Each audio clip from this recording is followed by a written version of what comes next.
नमस्कार दोस्तों, साल 2024 में G20 यानी ग्रुप ऑफ 20 की प्रेसिडेंसी ब्राजील के पास में है। 2023 में भारत ने G20 की प्रेसिडेंसी का आयोजन अपने देश में किया था, जिसमें भारत सरकार ने 4100 करोड़ रुपयों का खर्चा किया। ऐसे में इस खर्च से आपको क्या फायदा मिला? सबसे पहले गरीबों के झुग्गी झोपड़ियों को उजाड़ दिया गया, सड़कों को रोक दिया गया ताकि आम आदमी को कष्ट हो सके। क्या ऐसा था? ऐसा नहीं था। सरकार का कहना था कि इससे फॉरेन डायरेक्ट इन्वेस्टमेंट बढ़ेगा, लेकिन इस साल की रिपोर्ट की माने तो पता चलता है कि 17 लाख भारतीयों ने इस देश की नागरिकता त्याग दी है और दूसरे देश की नागरिकता ग्रहण कर ली है। यानी कि उन लोगों ने जो भारत की नागरिकता को त्याग दिया है वो बहुत बड़े अमीर तबके के लोग थे। फिर भी सरकार का कहना था कि G20 का मीटिंग भारत में होना बहुत बड़े गर्व की बात है। ऐसे में समझते हैं कि G20 की मीटिंग किसी भी देश में अगर ऑर्गेनाइज किया जाता है तो इससे उस देश को क्या फायदा पहुंचता है? क्या उस देश के अंदर में इकोनॉमिक डेवलपमेंट होता है या फिर उस देश में पैसों की बर्बादी? तो चलिए ऐसे में जानते हैं डिटेल से कि G20 क्या है।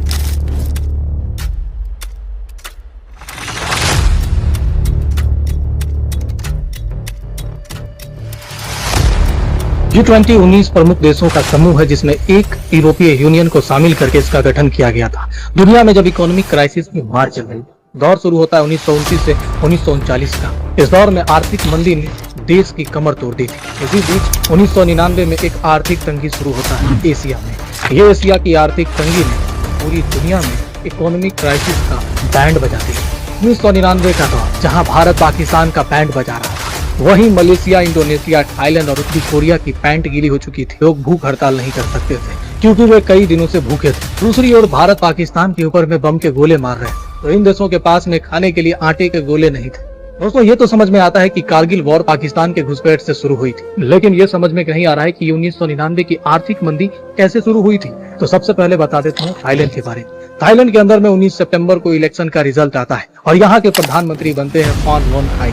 फान वन खाई ने इलेक्शन के चुनाव प्रचार में वादा किया था कि अगर वो चुनाव जीत जाते हैं तो थाईलैंड की मुद्रा बेच को डॉलर से भी महान आकर दिखाएंगे। इस एवज में उन्होंने पूरे फॉरेन एक्स रिजर्व को खर्च कर दिया, जिसके बाद थाईलैंड के अंदर में इन्फ्लेशन फैल जाता है और इन्फ्लेशन फैलने के साथ साथ थाईलैंड के अंदर में विद्रोह शुरू हो जाता है और ये विद्रोह धीरे धीरे फैलते फैलते अगल बगल के एशिया के देशों को अपने चपेट में ले लेता है। थाईलैंड की इकोनॉमिक क्राइसिस पहुंच जाती है इंडोनेशिया में, जिससे इंडोनेशिया की 15% जीडीपी गिरती है, फिर दक्षिण कोरिया और फिर जापान। एशिया की संकट से पहले 1991 में यूएसएसआर टूट जाता है, जिससे पूरी दुनिया की जीडीपी 2% से गिर जाती है।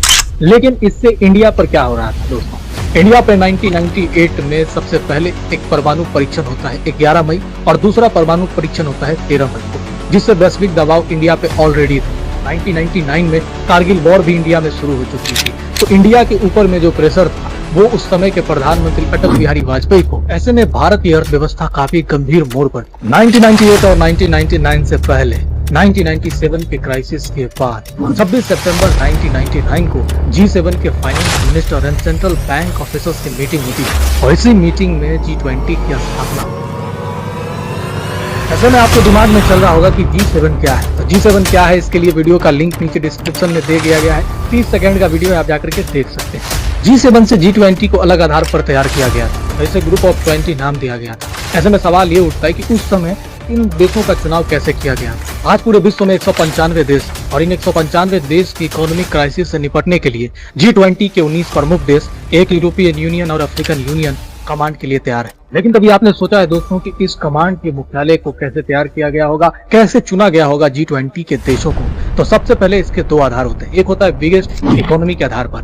बिगेस्ट इकोनॉमी के आधार पर इंडिया, रसिया, ब्राजील, साउथ अफ्रीका को चुना गया था। इसके अलावा शुरू हो जाता है रीजनल पावर, जिसमें एशिया से इंडोनेशिया और साउथ कोरिया, नॉर्थ अमेरिका से मैक्सिको और साउथ अमेरिका से अर्जेंटीना को चुन लिया जाता है, ओशिनिया से ऑस्ट्रेलिया और मिडिल ईस्ट से सऊदी अरब और तुर्की, यूरोप से G7 एंड यूरोपीय यूनियन को एंड 2023 अफ्रीकन यूनियन को भी इसमें शामिल कर दिया जाता है। पूरी दुनिया को लगा कि G20 के बनने के बाद इकोनॉमिक क्राइसिस पर अब नियंत्रण पाया जा सकता है, लेकिन 2008 में जब इकोनॉमिक क्राइसिस आती है तो सारे डिसीजन चेंज हो जाते हैं।